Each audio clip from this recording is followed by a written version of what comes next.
John Lusk here of Lusk Archery Adventures. Series testing, successful hunting.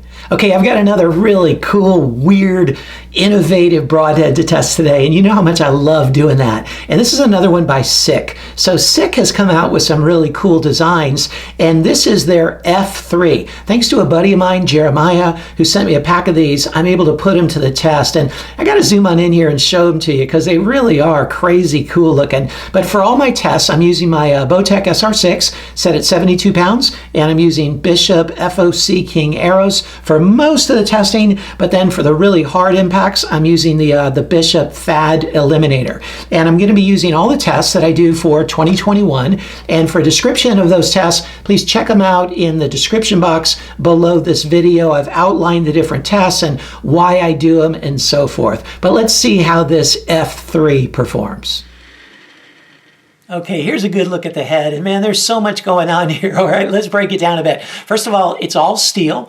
It's 100 grains. The ferrule is one piece, solid steel construction, and then there's 3 blades. And the blades are 0.035 inches thick, and their cutting diameter is 1 3/16 inches. So that's pretty straightforward. However, in addition to that, you have these single bevel wings that are actually part of a blade, okay? So you see like this is one blade that goes up and has this wing coming off of it. And this part, the main part, is double bevel, but this part is single bevel. And so that single bevel combined with the offset blades, and you notice that they're offset right like that, okay? You can see it a bit there. That's gonna create a bit of rotation. I'm eager to see how much that rotates. But then the tip, the steel chisel tip, which is really sharp, as well as looks really stout, that's also, the blades are also in different planes than are these others. So you're getting a lot of cut there. 1 3/16 cutting diameter, but the total cut size is 3 3/16 inches.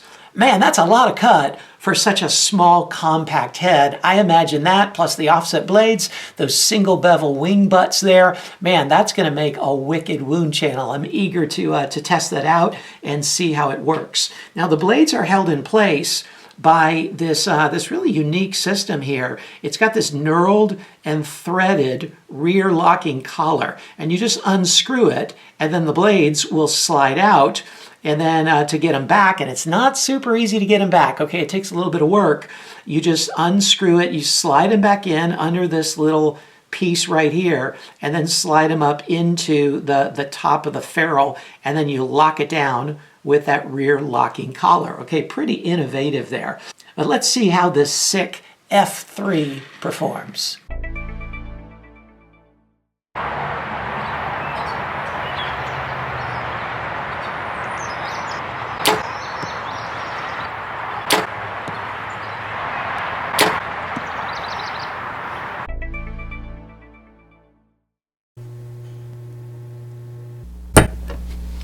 .275.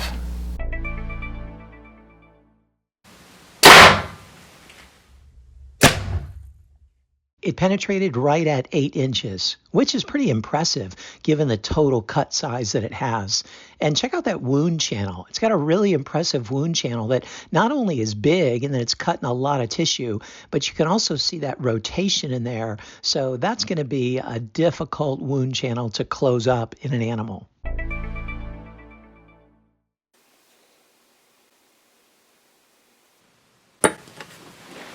.300.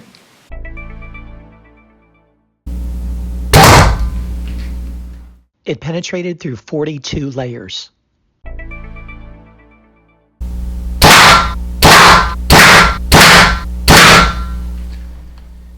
Here's the F3 after 5 shots into the steel plate, and it did fairly well. The tip got a little bit blunted there. The blades got pretty dinged up. And that started to happen on the first shot. On the second shot, this little wing part of this blade broke off and the others bent back. Though, you know, they were horizontal, so I'm really impressed that they even held up as well as they did. So definitely some damage there, yet it spins perfectly true. And overall did fairly well, especially for 5 shots through steel plate. Here's a good look at the static view of a wound channel. And it's pretty neat seeing the 3 offset blades coming off at the angle that they do, and then also seeing those additional cuts from those little wings at the end of the blades. That's a pretty devastating looking wound channel right there.